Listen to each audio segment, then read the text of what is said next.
Yo les potos, salut les movers, salut les boosters, salut tout le monde. Vous allez bien? Ah bon? Pourquoi ça va pas? Ah parce que je vous manque. Ah bon? Ouais, c'est bon les gars, tranquille, tranquille. Il fait chaud, il fait très chaud d'ailleurs. Là il est quasiment 9 h du soir et il crève de chaud encore. Enfin bref, on va pas se plaindre. Hein. On va pas se plaindre. Mais là les moteurs ils sont pas contents. Hein. Enfin si, ils sont contents quand ils ont une Calus Boost. Bon. Donc bon bah voilà, comme il est presque 9 h du soir, que la température descend, bah, me voilà l'envie et la motivation d'aller bosser un petit peu sur la nénette.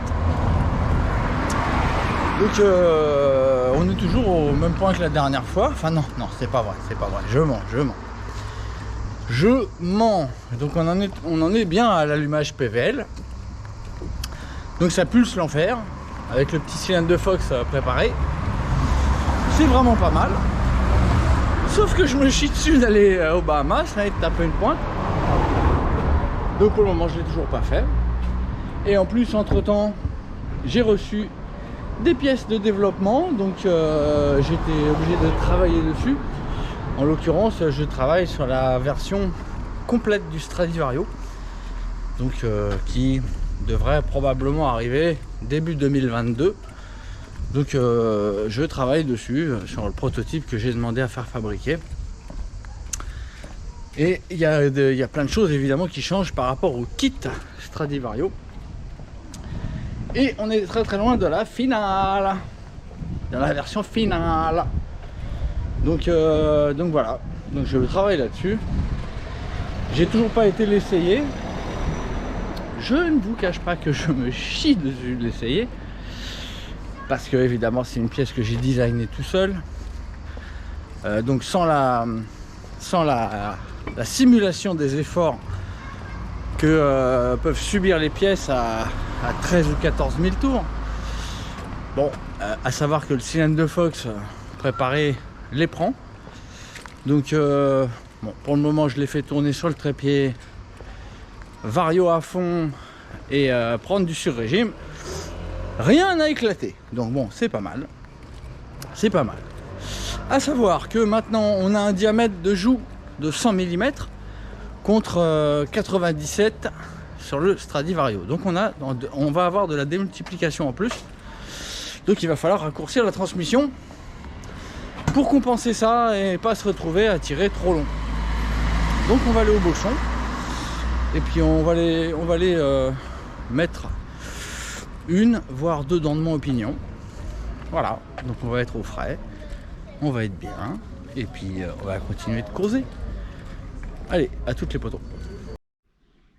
Et voilà les potos, le régime maximal donc que j'ai atteint en faisant hurler la titinette une fois le vario à fond. Voilà, et la titinette comme vous la connaissez bien, avec son allumage PVL. Voilà, je ne peux pas vous montrer l'autre côté hein, parce que je suis maintenant a priori suivi par des marques qui vont essayer de me suivre.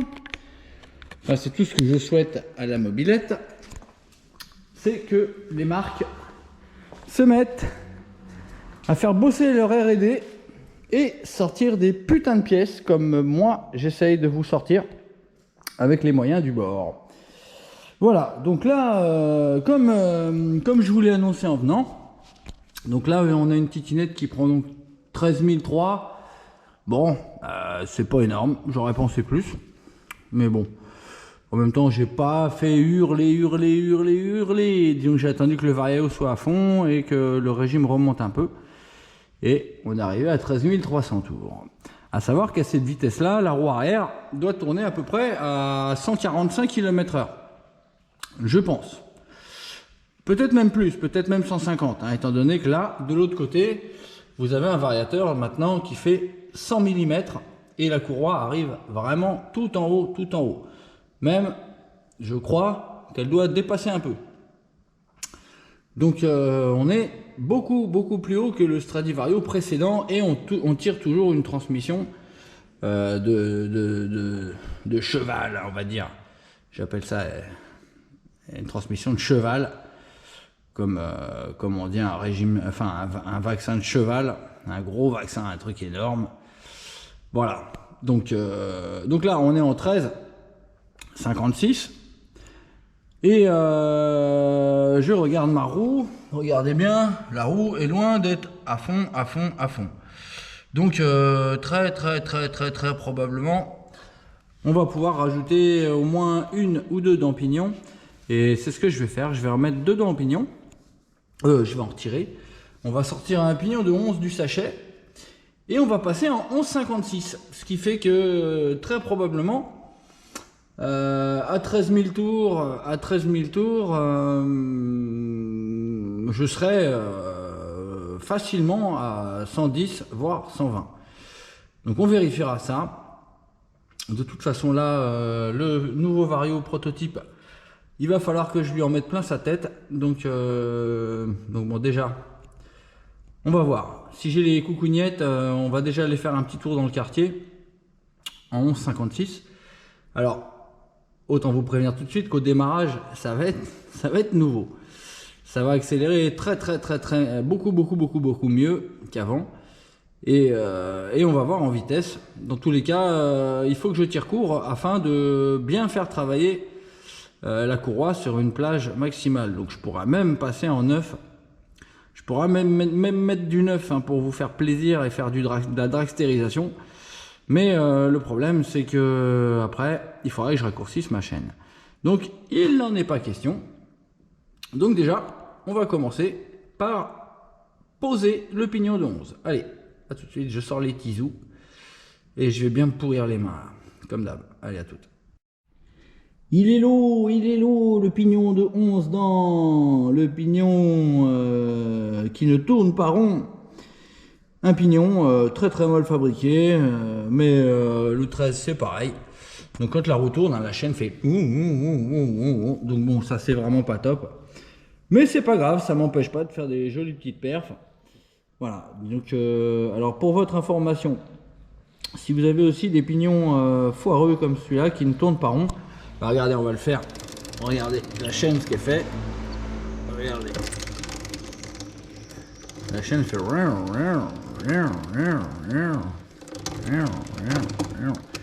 Enfin bon, c'est une cata. Et puis le pignon en plus, regardez. Voilà, bah, j'ai enlevé le clisp.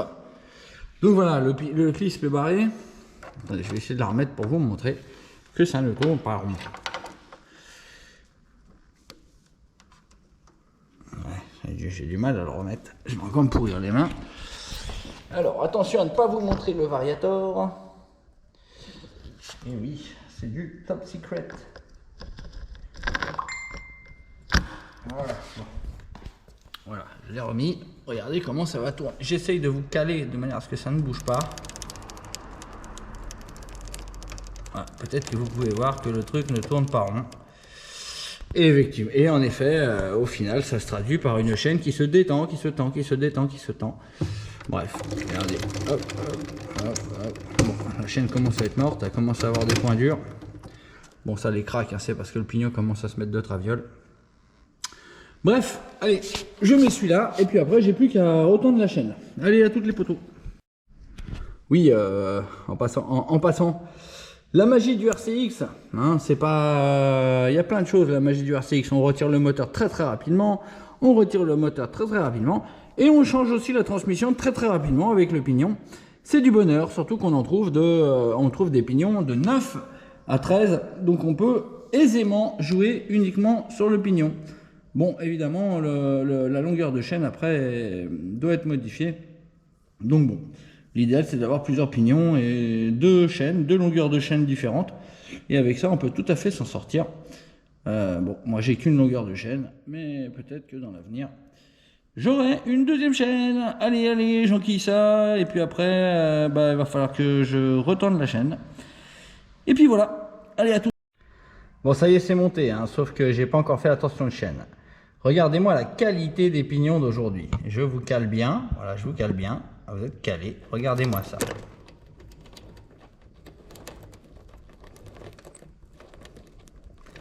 Magnifique, non? Vous ne trouvez pas que c'est magnifique comme ça tourne rond? C'est pas grave. Allez, à tout de suite. Je vais tendre la chaîne maintenant. Regardez, il y a un petit peu de taf. Il y a un petit peu de boulot. J'espère que je vais pas être obligé de mettre qu'un 12. Parce que ça me plaît d'être en 11. Allez, à tout de suite. Love me tender, love me true. Bref.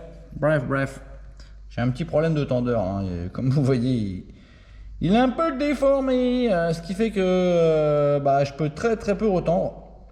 Donc je vais tout de suite lui mettre quelques coups de martel dans la face, histoire de lui redonner une forme de tender. Voilà, donc il faut que ça fasse une boucle, hein, et donc la partie métallique là vienne retoucher ici pour bien faire. Voilà, comme l'autre côté. Comme l'autre côté, mais qu'on peut pas voir. Voilà, bon, bref. Allez, on sort le martal. J'espère que je vais y arriver, hein, sans l'étau magique. Je n'ai pas d'étau, je bosse avec la bite et le couteau. Allez, à tout. Mon petit tendeur est bien mieux, avec sa petite boucle bien ronde. Mon petit tendeur, je vais pouvoir bien retendre ma chaîne grâce à toi maintenant. Bon bref, on s'en bat les couilles. Allez. Bon, on est à peu près arrivé à quelque chose de correct, hein. On est à fond de tendeur. Mais regardez bien. Là, on a le signe que la chaîne fatigue. Donc c'est un point dur. Regardez, je vais le remettre droit. Regardez bien, hein, c'est juste avant la tâche rapide. Donc là voilà, je le remets droit. C'est un peu dur, hein. C'est un peu hard. Je le remets droit. Donc, hop. D'une main. Je le remets à peu près droit. Et regardez, vous allez voir qu'au tour d'après, j'arrive même pas à le remettre droit. C'est dingue ça. Bon, par contre, je suis toujours en train de me faire bouffer par les moustiques. Hein, j'en parle même plus, ça devient normal. Voilà, donc là, regardez, on est au maillon d'attache rapide. Donc là, regardez, on va faire un tour. Ah, là aussi, il y en a un. Il y en a un beau là aussi. Donc on va le remettre. Hop, voilà. Ah, lui c'est moins dur. Voilà, donc regardez, ça va arriver au pliage du pignon. Et une fois que le pliage, une fois que la chaîne s'est pliée au pignon, et ben regardez, la tâche rapide elle revient, là elle arrive. Et ben voilà, ça y est, on le retrouve. Et puis on va retrouver l'autre bien méchant un peu plus loin. Donc ce que je vais faire, j'ai sorti mon huile de la mort, mon huile à base d'huile de ricin pour moteur 4 temps, que de temps en temps j'utilise. Hein, de temps en temps, ça fait pas trop de mal. Faut pas l'utiliser régulièrement, sinon on calamine complètement le moteur et on peut se retrouver avec des segments coincés. Donc je vais me sortir un peu d'huile et puis je vais essayer d'arranger ces points durs. Je vais essayer de ramollir ces points durs. Alors bon, on verra, succès ou pas. Si j'ai du succès, je vous inviterai à faire la même chose sur vos chaînes, sur vos points durs. Ça pourra un petit peu prolonger leur durée de vie, on dira. Donc alors voilà, donc la solution. Donc il faut envoyer une belle petite goutte d'huile sur les deux maillons qui coincent. Voilà, parce que ça peut être l'un comme l'autre. Donc j'ai de l'huile plein les doigts, c'est pas grave. Et après, il faut faire jouer la chaîne. Donc voilà. Hop. Là, je la fais jouer. Donc les deux maillons qui sont a priori défaillants, qui grippent. Voilà. Bon, je vais peut-être le faire avec la main droite, ça sera peut-être mieux. On va voir. Donc, en principe, hein, c'est pas rattrapable ça. Quand c'est mort, c'est mort. De toute façon, à terme, la chaîne sera morte. Hein. Elle n'est pas bien vieille, mais bon, c'est comme ça. C'est la vie. Hein. Il y a un début, il y a une fin. Au début, c'est la vie, et à la fin, c'est la mort. Donc bon, pour le moment, elle est encore en vie. On va dire pour ce que je fais, des tests de vitesse et des comparatifs, ce serait bien d'avoir une chaîne en bon état. Je peux vous assurer que celle-ci n'est pas vieille, hein. À tout casser, elle a peut-être 2000 km de test. Voilà, donc bon, j'avoue, je ne la graisse pas souvent, je ne la lubrifie pas souvent. Ça évite d'en avoir plein la machine. Bon, j'ai l'impression que ça, c'est toujours pas libre, hein. Ça m'a pas l'air d'être bien lubrifié tout ça. Ça n'a pas l'air de glisser comme il faut. Mais bon, c'est pas grave. Allez, on va voir ce que ça donne au tour d'après. Allez hop, pliage de la couronne. Et là, on va arriver au pignon. Donc là, classique, l'attache rapide, c'est complètement ruiné. Et regardez, ah bah si, il est là, mais ça va mieux. Il est là, mais ça va mieux. Donc allez, je vais faire travailler ça. Et puis je vais aussi bosser sur celui-ci. Et puis on va voir si on obtient quelque chose d'à peu près correct, hein. Mais dans tous les cas, la chaîne fait n'importe quoi. Je vais vous montrer après. Allez, je vais huiler ça et puis je vais faire travailler ça, histoire de lubrifier. Allez, à tout de suite. Bon. On arrive à quelque chose d'à peu près tolérable. Avec ce pignon de la mort qui tourne comme un oignon. Regardez-moi comme c'est magnifique, ça. C'est beau. Regardez comme c'est beau. Magnifique. Merci VSX. C'est ça les pignons fabriqués à coups de burin. Enfin, j'en sais rien. Je sais pas comment ils font pour fabriquer des pignons qui tournent aussi mal. Mais en tout cas, c'est magnifique. En tout cas, si vous voulez des pignons qui tournent bien rond, allez chez France Équipement. C'est beaucoup plus cher. C'est un groupe, hein, c'est un site, hein, que vous pouvez trouver sur Google. Vous tapez France Équipement et vous allez voir. Regardez un peu les sauts que fait la chaîne. Regardez un peu. La chaîne se détend et se retend en permanence. Regardez. Un coup c'est tendu, un coup c'est détendu, c'est pas tendu, un coup c'est tendu. Bref. Alors, voilà pour l'histoire de mes points durs. Regardez le point dur, il était là. Alors là, on va lui faire un tour. On va attendre qu'il revienne. L'attache rapide. Voilà, l'attache rapide est là. Bon, allez. Voilà, et donc il y en avait un autre un peu plus loin aussi. Et regardez, maintenant. Bon, on va dire qu'on ne les voit plus. Mais ils sont toujours là, hein. Bon, j'ai bien huilé ça. J'ai mis de l'huile R40, hein, de l'huile de ricin. J'ai bien graissé la chaîne. Regardez maintenant. Une chaîne qui fonctionne bien. C'est comme ça. À savoir qu'il y a la courroie sur la poulie d'embrayage. Donc je suis en pleine contrainte. Vous pouvez voir. Alors je peux pas vous montrer. Désolé les copains, je peux pas vous montrer. Il y a mon variator prototype et je peux pas vous le montrer. J'aimerais bien vous le montrer, malheureusement je ne peux pas. Il y a des personnes évidemment qui veillent et qui pourraient et qui ont les moyens de s'inspirer de ce que j'ai fait et qui pourraient le sortir avant moi. Et donc je ne veux pas. Moi je veux pouvoir avoir le temps de travailler dessus et de vous offrir ce qu'il y a de mieux et qui sera impossible quasiment impossible d'améliorer. Voilà, donc regardez, on a maintenant une machine qui perd très peu de puissance au niveau de la chaîne. Bon, malgré le pignon, hein, qui tourne pas rond. Donc ça a été la difficulté, ça a été de tendre la chaîne assez pour qu'elle ne soit pas trop tendue dans les moments où elle est tendue, dans les moments où le pignon s'éloigne, si vous voyez ce que je veux dire. Voilà, donc là, a priori, regardez, c'est à peu près libre, ça ne se coince pas, Voilà, donc à savoir que la dernière fois j'ai fait 131 avec le KTM, avec la chaîne, avec les points durs, sans doute bien sèche. Bref, là, on est pas mal au niveau de la transmission. Donc oui, vous savez que j'aime bien chercher de la puissance dans les moteurs, mais c'est pas le tout, hein. Il faut essayer de se débrouiller à ne pas la perdre plus loin. Donc que ce soit au niveau aérodynamique, que ce soit au niveau des contraintes dans les pièces. Donc là, vous avez pu voir, donc juste avant, la chaîne était dans un état piteux. Hein, il n'y a pas très longtemps, j'avais pas les moyens de mettre de la belle pièce toute neuve sur la machine. Bon, a priori, ça va changer. Mais là, j'ai réussi à repousser un petit peu l'échéance pour la chaîne. Surtout que je travaille avec des pignons affreux. Donc voilà, pour le moment, on est pas mal. Bon, sauf que là, j'ai passé un temps fou à régler ça. Et donc là, il est une heure quand même bien avancée, je pense. En tout cas, on est pas mal. Et puis, je pense que demain, ça va être sympa, hein, en 11,56. Ça va faire deux dans de mon opinion. Je peux vous garantir que la nénette, elle va être contente. Hein. Au démarrage, ça va déjà mieux fusiller. Hein.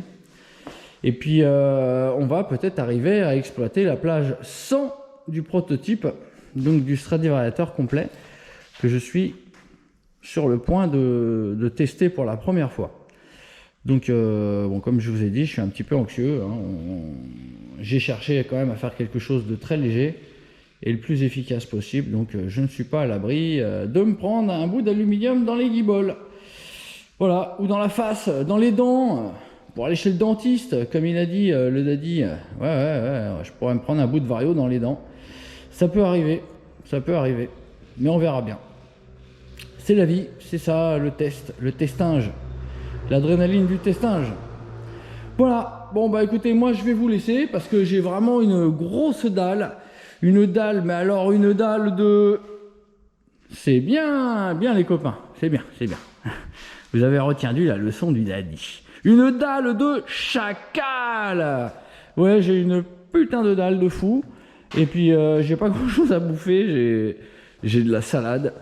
J'ai des patates, enfin bref, voilà, moi c'est pareil, hein. Sur moi je fais un travail pour ne pas perdre la puissance que je me fais chier à gagner dans les moteurs.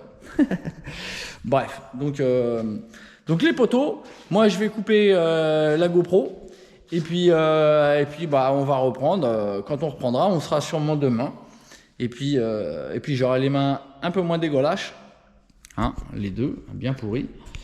J'aurai sûrement des piqûres qui seront apparues un peu partout parce que les stick moves sont toujours aussi énervés. Ils ont aussi une dalle de chacal. Donc bref, c'est l'heure de nous quitter. Je vous dis dans quelques secondes, vu que pour vous, demain sera tout de suite. Yo les potos. Bon ça y est, on est tout de suite, c'est-à-dire demain. Allez, direction le boxon. Et puis on va aller tester cette titinette avec son prototype de Variator que vous n'avez pas vu et que vous ne verrez pas avant quelques temps. Donc on va aller tester ça avec donc la transmission 1156. Donc je vous dis à tout de suite dans la pénombre du boxon. Allez hop, on amorce la grimpette. La grimpette du boxon. Hop, un peu de sport là, on bosse les mollets. Bon, donc là les copains, je vous cache pas que j'ai quand même une certaine anxiété. Je vais tester une pièce, donc le prototype du Vario Boost complet.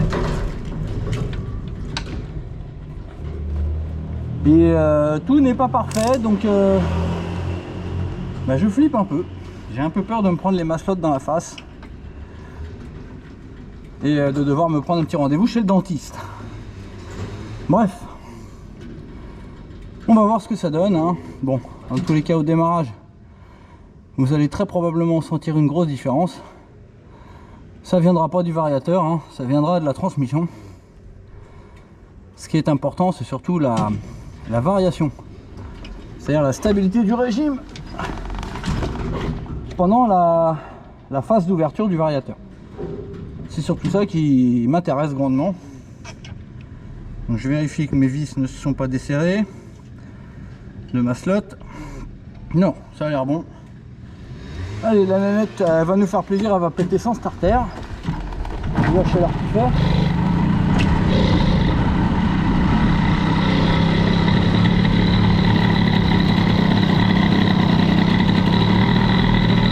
Très bien. Allez, on va pousser un petit peu pour éviter le calvaire aux voisins.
Première impression, la prise de régime est impressionnante, hein, les montées en régime, grâce aux 350 grammes gagnés comparé à l'autre Vario.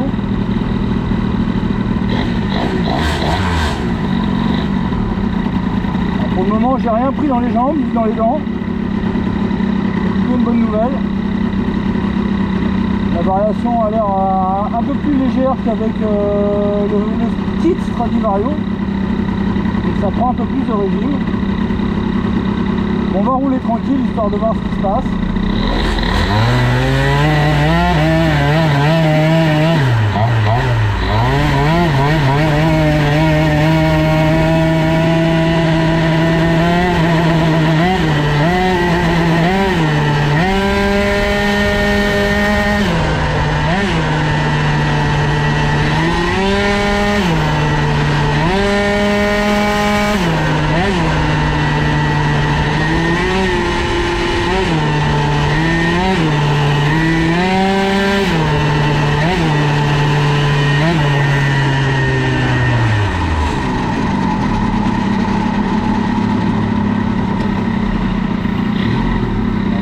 Pris dans les chicots, hein, mais la variation est trop légère. Hein.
Je vais finir à pied, vu le bruit que ça fait, ça évitera de faire chier les voisins.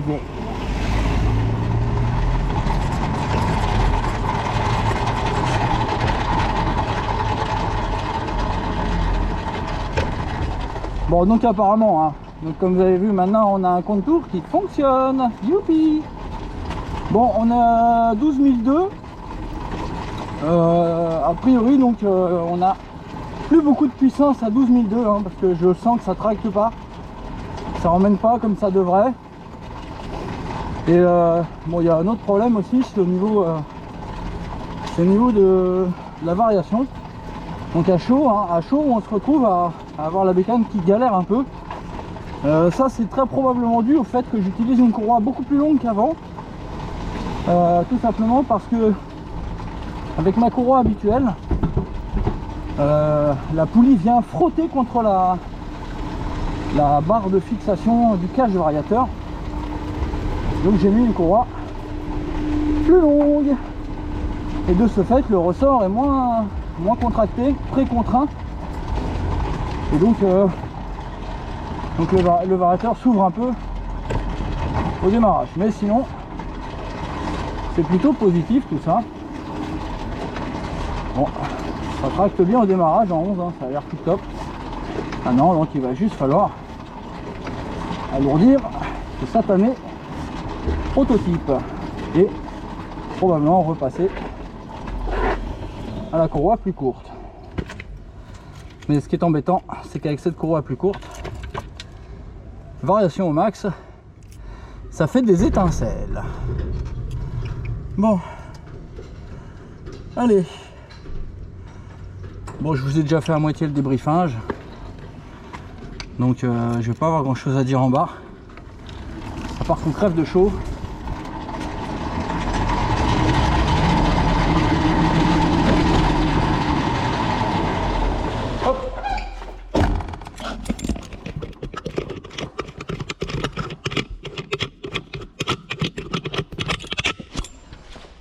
Bing, boum, bang, bang. Voilà. Bon. Ce coup-ci, vous avez la nénette de ce côté-là. L'autre côté, vous n'avez pas le droit de le voir. Interdit. Forbidden. Voilà les potes. Donc, bon, on n'a pas été bien vite. Hein. D'une, parce que je me chie dessus. Je me chie dessus avec le vario. Hein. J'ai peur de me le prendre dans les guiboles. Bon, a priori tout va bien pour le moment. Normalement je vais recevoir les vis BTR plus longues hein, pour fixer les maslottes. Là ça tient vraiment sur la moitié de ce que ça doit tenir. Donc c'est ça qui me fait un peu le plus peur. Donc là on vient de comprendre quelque chose. Enfin moi je viens de comprendre quelque chose. C'est qu'à 12002, 12003 le moteur en a un peu marre. Donc bon, le pot n'y est très probablement pas pour rien. Hein.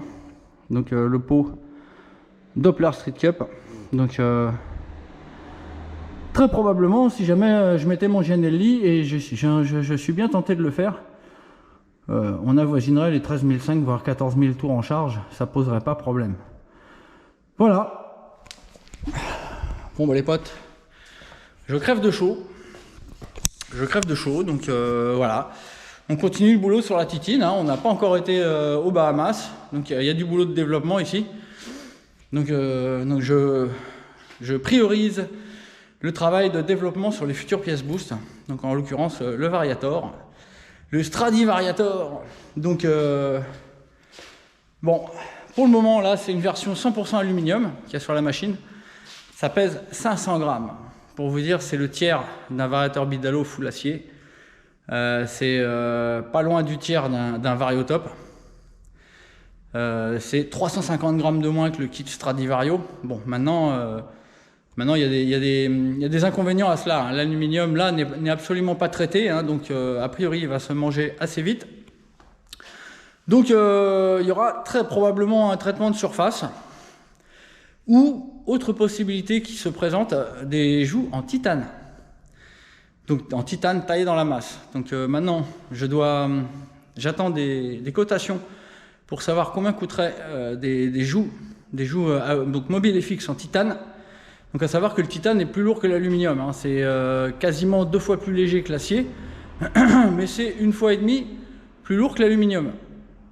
Mais a priori c'est aussi résistant que l'acier. Donc ce serait une super option pour faire un variateur très solide et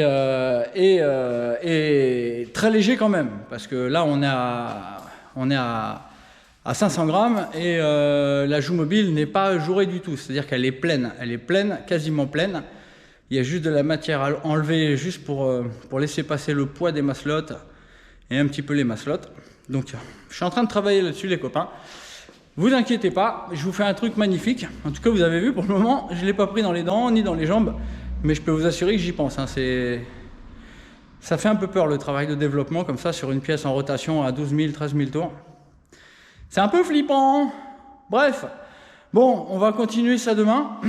On ira retester avec une variation. Je pense que l'idéal, ça serait probablement d'être vers 11 008, 11 007, 11 008. Là, on serait pas mal pour que ça tracte bien. Et voilà. Donc demain, normalement, je reçois les vis BTR plus longues pour bien avoir les maslots fixés. J'ai la clé BTR qui est au box, à la baraque pour remettre des points un peu plus lourds. Donc là, waouh. Là j'ai les petites rondelles de 6, hein, donc de 10. Et on va repasser à des poids moyens, je pense, des poids moyens. Et on va remettre la courroie courte. Le truc embêtant, c'est que ma poulie touche. Donc ça, c'est embêtant. Je verrai si avec une courroie un peu plus usée, si ça ne touche pas la poulie, parce que ça ne doit pas vraiment être à grand chose. Bref, les potos, merci d'avoir suivi ce petit numéro. Donc sans grand intérêt, hein, mis à part, voilà, je vous apprends, à moins que vous le sachiez déjà, qu'une chaîne, quand on ne l'entretient pas, ce qui était mon cas, bah, ça fait des points durs. Et que bah, si vous passez un petit peu de temps à essayer de la dégripper, vous voyez là, j'y ai pas touché, il n'y a plus du tout de traces de points durs. Voyons voir. Ouais, ça a l'air pas mal en tension. Ça a l'air pas mal. Observez un petit peu la distance entre le carbu et le cadre. Là, il y a de la distance. Hein. Entre l'admission boost qui redescend de quasiment 2 cm et la courroie longue, là, il y a de la place les copains. Là, il y a de la place pour les copains qui passent. Voilà, donc on est toujours sur ce petit cylindre de Fosc. Ah, on va éteindre le GPS. Ça va, c'est que la réception satellite qui est faible. Donc il sera prêt pour la prochaine fois. Bon, bref, la prochaine fois, vario plus lourd et vis BTR plus longue. Donc on aura un peu moins peur de se prendre tout dans les chicots. Et donc on essaiera de pousser un petit peu plus en ville. On va prendre un petit peu confiance en cette nouvelle pièce qui n'est malheureusement pas encore traitée. Donc c'est de l'aluminium brut. Donc ça risque de s'user. Donc on va pas trop s'acharner dessus. Je vais déjà m'assurer que ça fonctionne bien. Si ça fonctionne bien, je vais faire fabriquer des joues en titane pour pouvoir travailler beaucoup plus et éventuellement vous le présenter une fois que j'aurai validé mon design. Voilà les potes, merci d'avoir suivi ce petit vlog proto-boostien et n'oubliez pas de me mettre un petit j'aime hein, si vous avez aimé, hein, bien que ce soit pas un vlog qui fera date, on dira. Voilà les potes, donc n'hésitez pas à partager. Je vous souhaite à tous une excellente soirée, une excellente journée. Tchuss!